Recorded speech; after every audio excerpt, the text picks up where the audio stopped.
Hello बच्चों, तुम लोग पढ़ा रहे थे क्लास 12 में कोऑर्डिनेशन कंपाउंड। ये इनऑर्गेनिक केमिस्ट्री है और कोऑर्डिनेशन कंपाउंड में पिछली वीडियो में बात किए थे क्रिस्टल फिल थ्योरी के बारे में और वहाँ बात किए थे splitting diagram of octahedral complexes. आज हम बेटा बात करेंगे स्प्लिटिंग डायग्राम टेट्राहेड्रल कॉम्प्लेक्सेस के बारे में। तो पहले ऑक्टाहेड्रल कॉम्प्लेक्स देख लेना, तब इसको देखना टेट्राहेड्रल कॉम्प्लेक्सेस का, है ना। तो लिखो heading splitting diagram of tetrahedral complexes. Pen नहीं चल रहा है, देखते हैं, लिखो splitting diagram, splitting diagram of क्या बोला, टेट्राहेड्रल कॉम्प्लेक्सेस, टेट्राहेड्रल कॉम्प्लेक्सेस, है ना। क्रिस्टल फिल थ्योरी ना। टेट्राहेड्रल कब बोलेंगे, जब मेटल के साथ 4 लिगेंड जुड़ा रहता है तो इसको बोलते हैं क्या, टेट्राहेड्रल कॉम्प्लेक्स बोलते हैं ना। इसका जो शेप होते हैं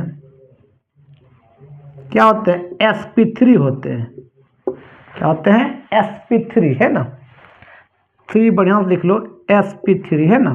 चलो अब तुमको एक चीज़ बताए थे हम, डी का 5 ऑर्बिटल, यहाँ भी थोड़ा सा बता देते हैं। डी सबसेल में होते हैं 5 ऑर्बिटल, है ना। 1 2 3 4 5, है ना। याद रखना इस तरह एक्स वाई जेड, इस तरह याद रखो। पहले इसको डी एक्स वाई लिखो, तो क्या लिखे बताओ, डी एक्स वाई लिखेंगे। फिर इसको लिखो वाई जेड, क्या लिखे बताओ, डी वाई जेड, है ना। फिर इसको इससे लिखो एक्स और जेड लिखो, क्या लिखे बताओ, डी एक्स जेड, है ना। तो बेटा ये जो होते हैं D X Y, D Y Z, D X Z, है ना। इसको लिख लें तुम लोग। तो जो D X Y, D Y Z और डी एक्स जेड होते हैं, ये बिटवीन द एक्सेस होते हैं, sorry in between the axes. Lobe कहीं और होगा, एक्सेस कहीं और होगा। तो इसको क्या बोलते हैं लोग, T2G से बता चुके हैं इस चीज़ के बारे में। ये होता है in between the axes, in between the axes, axes के बीच में होते हैं ये। और ये जो 2 ऑर्बिटल होते हैं, ये वाला एक होता है D X square minus Y square, और ये वाला क्या होता है, डी जेड स्क्वायर। ये अलोंग द एक्सेस होते हैं, जहाँ एक्सेस वही इसका लोप होता है। ये अलोंग द एक्सेस होते हैं बेटा, अलोंग द एक्सेस होते हैं। ये आपका क्या बता, बिटवीन द एक्सेस होते हैं, हम एक्सेस के अंदर होते हैं। और तुम मालूम है कि डी जो सबसेल होते हैं वो क्या होता है, डबल डम्बेल होते हैं इसका ऑर्बिटल, 2 डमरू होते हैं ना। अब से एक बार फिर भी यहाँ डी ऑर्बिटल का डायग्राम बना देते हैं। चलो जैसे हमने बेटा बात किया डी एक्स वाई का, ध्यान देना। तो मान लीजिए एक्स प्लेन है, मान ले वाई प्लेन है, तो कहाँ होगा, दोनों के बीच में होगा लोप इसका, यहाँ होगा इन बिटवीन द एक्सेस होगा, यहाँ पर होगा। दोनों एक्सेस कहीं और है, लोब कहीं और है, और ये सब में इलेक्ट्रॉन घूमेगा चारों तरफ इस सब में। तो क्या बोलते बताओ, डी एक्स वाई। फिर क्या है, देखो डी वाई जेड। मान लेते बेटा ये आपका वाई है, ये जेड एक्सेस है, एक्सेस यहाँ है तो इसका लोप यहाँ होगा। मान लो एक लोप यहाँ है, एक लोप यहाँ है, और ये सब में क्या बताओ, इलेक्ट्रॉन घूमेगा चारों तरफ 3D फॉर्म में, है ना। डी वाई जेड, है ना। जरा क्या डी एक्स जेड है, मान लेते हैं ये आपका एक्स एक्सेस, ये जेड एक्सेस। लोब कहाँ होगा, दोनों के बीच में होगा, है ना। इस समय इलेक्ट्रॉन घूमते रहेगा। तो क्या बोलते हैं बताओ, डी एक्स जेड बोलते हैं। तीनों का अलग से नाम क्या दिया, T2G सेट देते हैं ना। अब 2 इसका जो ऑर्बिटल है वो अलोंग द एक्सिस होते हैं, बिटवीन द एक्सेस होते हैं इस तरह से।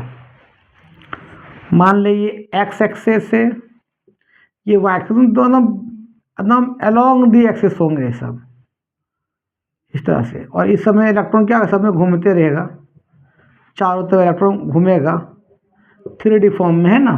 इसका नाम बेटा क्या है, डी एक्स स्क्वायर माइनस क्या नाम है, डी वाई स्क्वायर ना।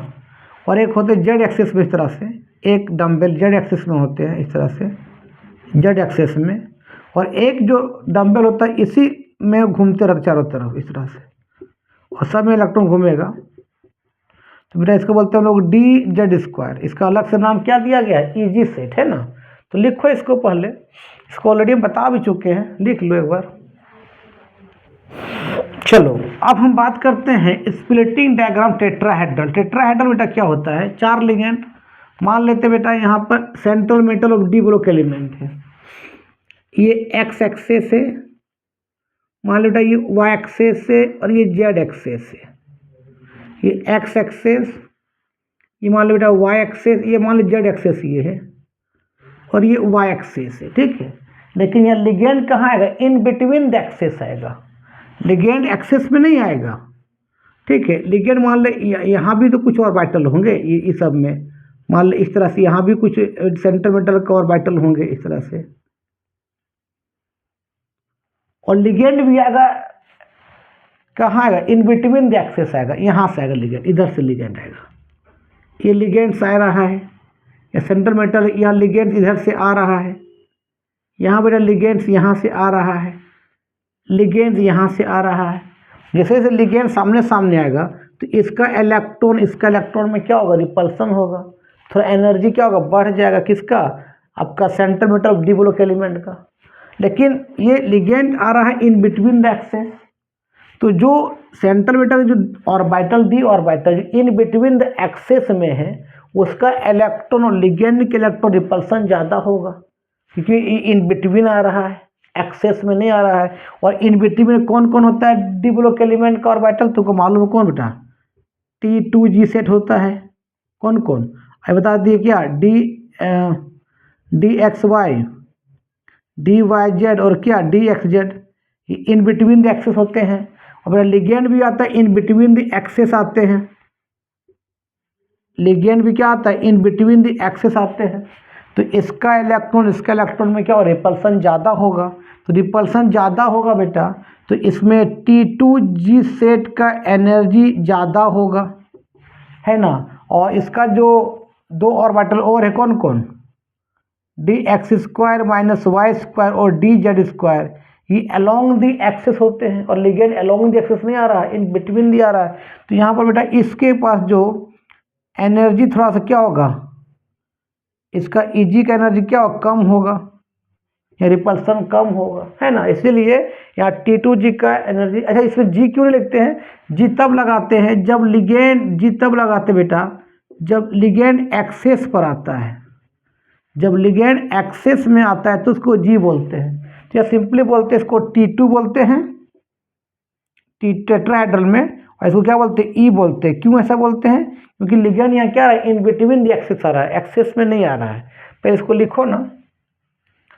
चलो अब देखो, अब हम बात करते हैं अभी डी ऑर्बिटल के 5, डी सबसे लेकर 5 ऑर्बिटल है, 1 2 3 4 5, सबका एनर्जी सेम है, अभी लिगेंड नहीं आया है, तो इसको बोलते हैं डी जनरेसी।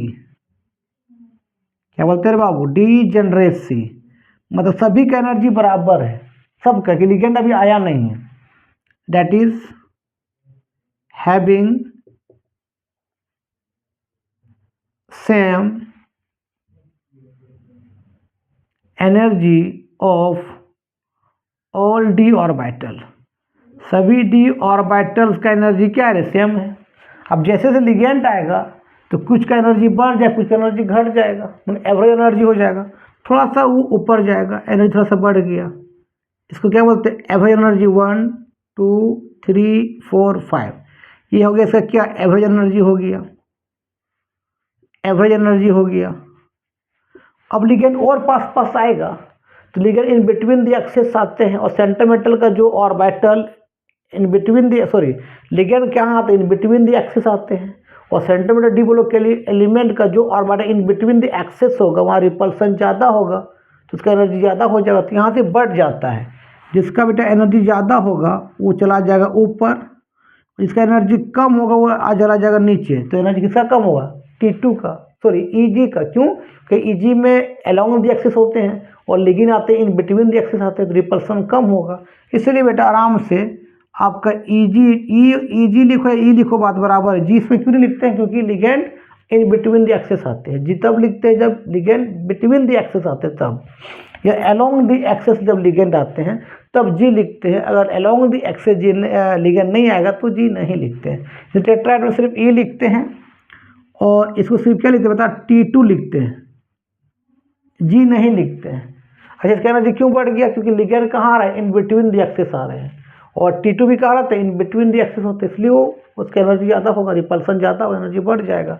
और बेटा जहाँ से ये बढ़ता है उसको बोलते हैं बेरी सेंटर, बेरी सेंटर बोलते हैं।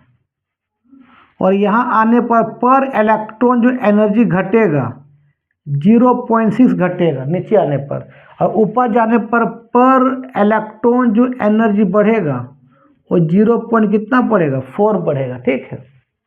और यहाँ से जो बेटा स्प्लिटिंग हुआ इस तरह से स्प्लिटिंग जो हुआ ये 2 और यहाँ 3 में, तो यहाँ से यहाँ तक स्प्लिटिंग बोलते हैं हम लोग डेल्टा टी बोलते हैं।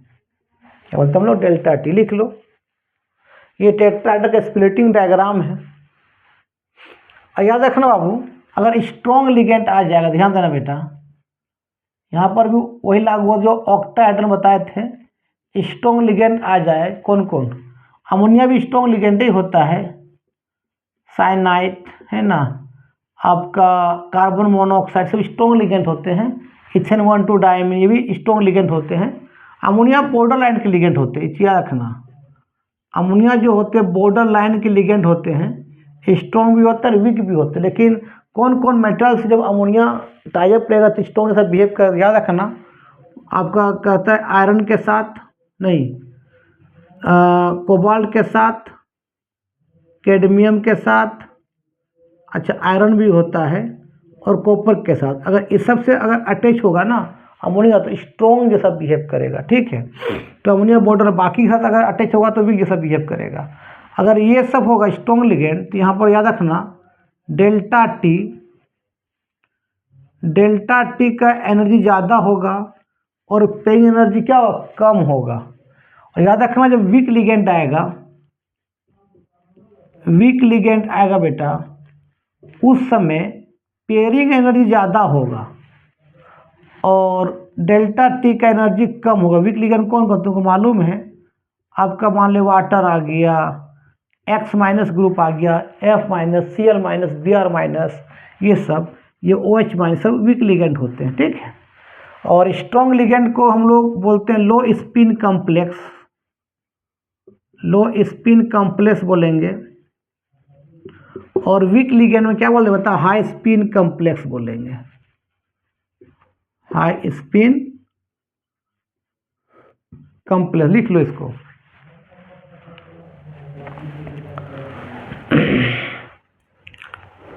ये डेल्टा टी है, चलो लिखो। चलो अब मिटाते इसको, तुम लोग वीडियो को रोक के लिख लेना। चलो अब याद रखना चीज़ को, एक ये कि डेल्टा टी जो होता है बेटा, इसको याद रखना, ऑब्जेक्टिव में आएगा 4/9 डेल्टा ओ के बराबर होता है। इस रिलेशन को याद रखना, delta t equal to 4/9 delta o के बराबर होता है, ठीक है। अब हमने मान लिया बेटा, ध्यान देना कि मान लेते हैं डी पर 5 है ऑर्बिटल, या डी पर जो है 5 इलेक्ट्रॉन से, ध्यान देना, मान लिए हम 5 इलेक्ट्रॉन से।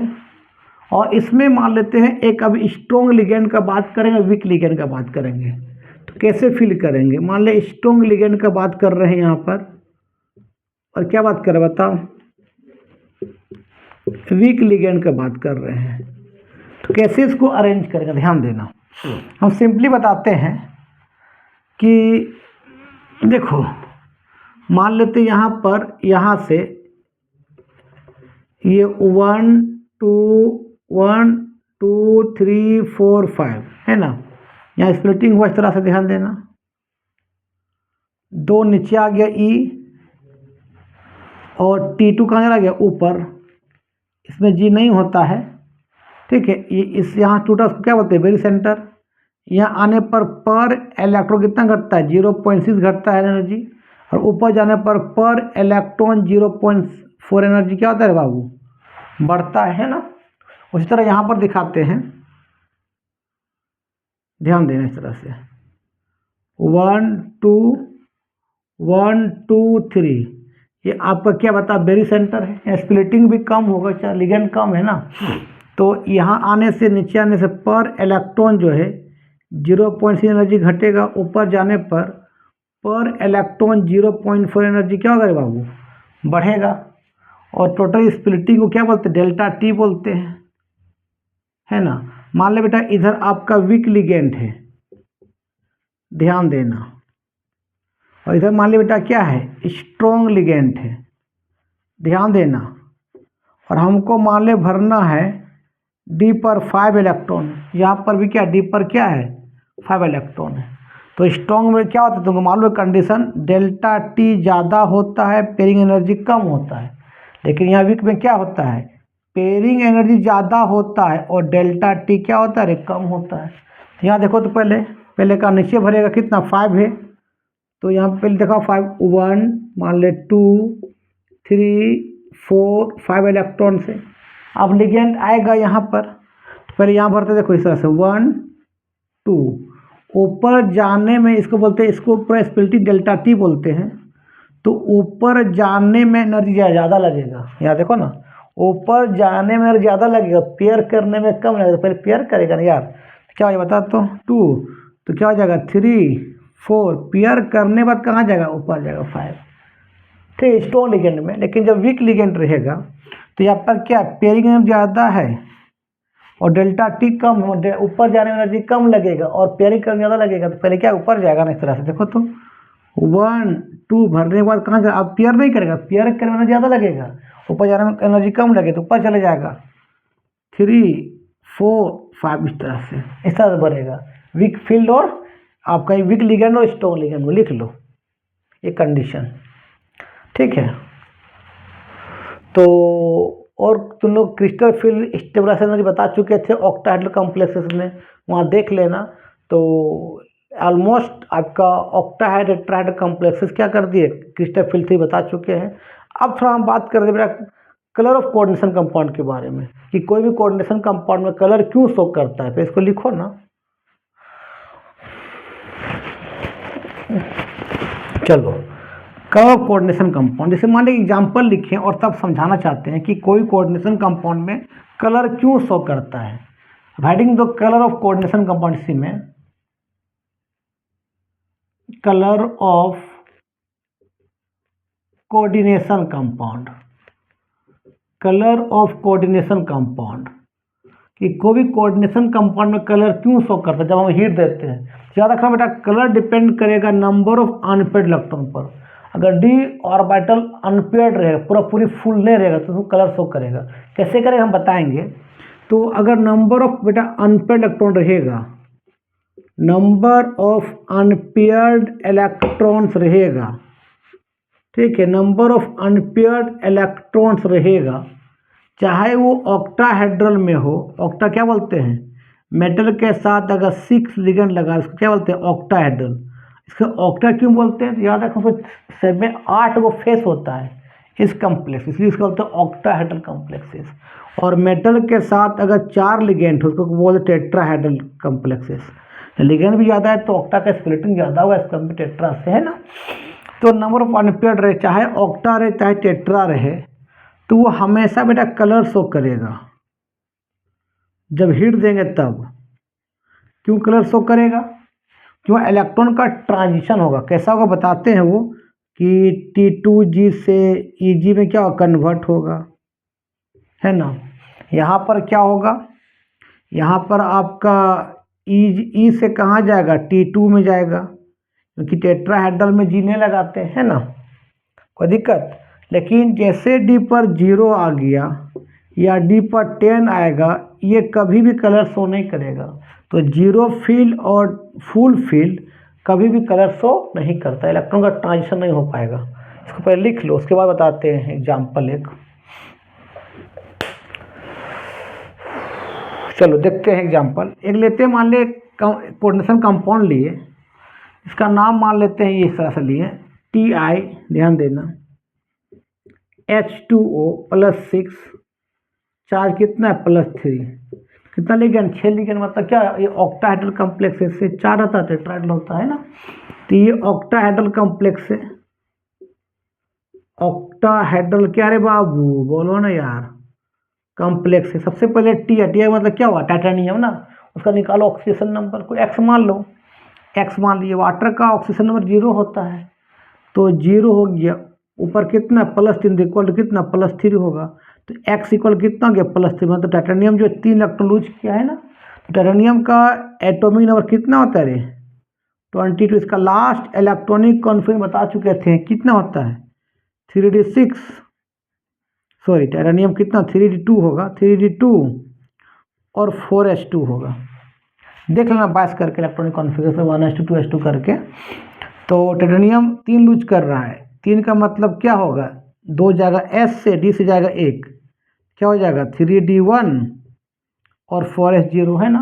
अब ऑक्टा में क्या होता है तुम्हें मालूम है कि 5 होते हैं ऑर्बिटल, 1 2 3 4 5, और ये स्प्लिटिंग करते हैं अलोंग द एक्सिस होते हैं, लिगेंड आते हैं, तो यहाँ पर क्या होता है T2G चला जाता है नीचे, तुम बता चुके हैं, और Eg जाता है कहाँ ऊपर, और जहाँ से बढ़ते उसको बोलते हैं बेरी सेंटर, और नीचे आने से पर इलेक्ट्रॉन आपका 0.4 घटता है, और ऊपर जाने पर ये बता चुके थे पर इलेक्ट्रॉन 0.6 बढ़ता है।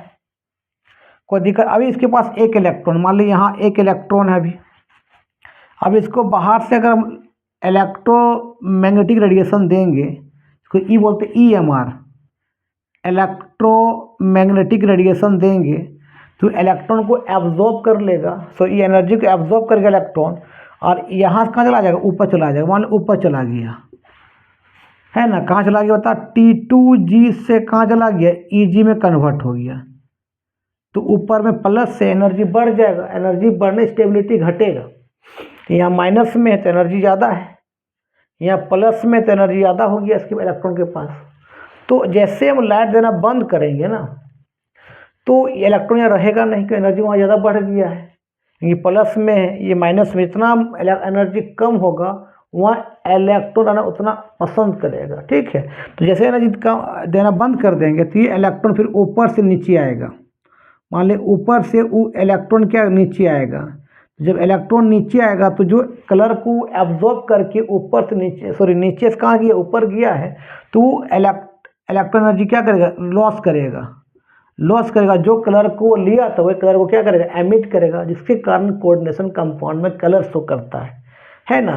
तो कलर कैसे शो किया भाई, तो नीचे एनर्जी कम है क्योंकि यहाँ पर माइनस के फॉर्म में है तो स्टेबल है, लेकिन जैसे हमने उसको लाइट दिया तो ये इलेक्ट्रॉन एनर्जी को लिया और नीचे से कहाँ चला गया, ऊपर चला गया, तो नीचे से ऊपर जाना मतलब T2G जाना, उसको बोलते हैं एक्साइटेड स्टेट बोलते हैं, एक्साइटेड स्टेट बोलते हैं, लेकिन ऊपर पॉजिटिव के फॉर्म में एनर्जी ज़्यादा है, तो जैसे लाइट देना बंद करेंगे तो इलेक्ट्रॉन रहेगा नहीं, क्योंकि एनर्जी बढ़ने से स्टेबिलिटी घटेगा, तो स्टेबिलिटी कम हो गया, जैसे लाइट देना बंद कर देंगे तो इलेक्ट्रॉन ऊपर से नीचे आएगा, जो कलर को लिया तो उसको एमिट करते करते, इसी कारण कोऑर्डिनेशन कंपाउंड में कलर शो होता है। तब कैसे आएगा बेटा, Eg से कहाँ चला जाएगा, तो फिर से कहाँ आ जाएगा T2G में, तो इसको बोलते हैं हम लोग डी एक्साइटेड स्टेट बोलते हैं, डी एक्साइटेड स्टेट बोलते हैं। और जब यहाँ आएगा तो इलेक्ट्रॉन क्या करेगा, एनर्जी को लॉस करते हुए आएगा, जिसके कारण जो कलर को ले के ऊपर गया तो कलर को एमिट करेगा, जिसके कारण कोऑर्डिनेशन कंपाउंड में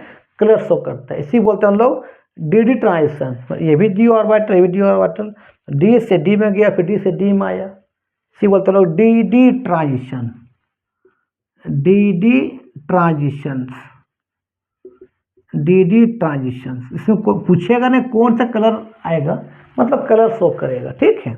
अरे T2G भी डी ऑर्बिटल है, Eg भी क्या डी ऑर्बिटल है ना, इसी का नाम क्या है डी ट्रांजिशन, ठीक है। तो आज के वीडियो में यही समाप्त करते हैं, वीडियो अच्छा लगता है देखो और दोस्तों को फॉरवर्ड करो, ठीक है। तब तक के लिए बाय बाय।